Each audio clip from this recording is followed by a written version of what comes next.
నమస్తే అందరికీ, ఎట్లున్నారు? మంచిగా ఉన్నారులే. ఇగో నాకు నచ్చిన స్టైల్లో పన్నీర్ బిర్యానీ చేసిన. మీకు నచ్చితే ఒకసారి ట్రై చేయండి.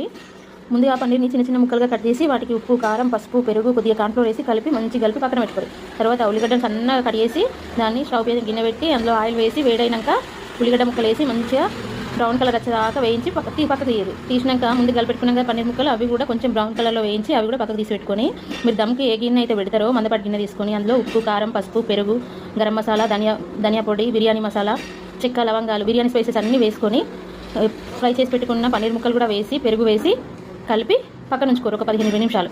అంతలోపు బియ్యానికి ఎసరు పెట్టి అందులో బిర్యానీ స్పైసెస్, లవంగాలు, యాలకులు, చెక్క, బండ పువ్వు, బగారాకు, అనాస పువ్వు, మరటి ముగ్గు అన్నీ వేసి మంచిగా మరిగినాక మనం వేసిన మసాలా దినుసులన్నీ కొంచెం జాలితో తీసేసినాక ఆ వాటర్లో బియ్యాన్ని వేసి ఒక 80% ఉడికించిన తర్వాత ముందుగా కలిపెట్టుకున్నాం కదా పన్నీర్కి మసాలా కలిపెట్టుకున్న దాంట్లో అదే బౌల్లో ఈ 80% ఉడికిన బియ్యాన్ని వేసి దానిపైన ఉల్లిపాయలు, కొత్తిమీర, పుదీనా, కొంచెం వాటర్లో పసుపు కలిపి దానిపైన వేసి నెయ్యి కూడా వేసుకొని మూత పెట్టి ఒక 15 నిమిషాలు దమ్ చేసినాక మీకెళ్ళి దించి వేడి బిర్యానీ గ్రేవీ, రైతా అన్నీ వేసుకొని తింటే సూపర్ ఉంది. బిర్యానీ మస్తు వచ్చింది. ఒకసారి మీరు కూడా ట్రై చేయండి. నా ఛానల్ సబ్స్క్రైబ్ చేసుకోండి.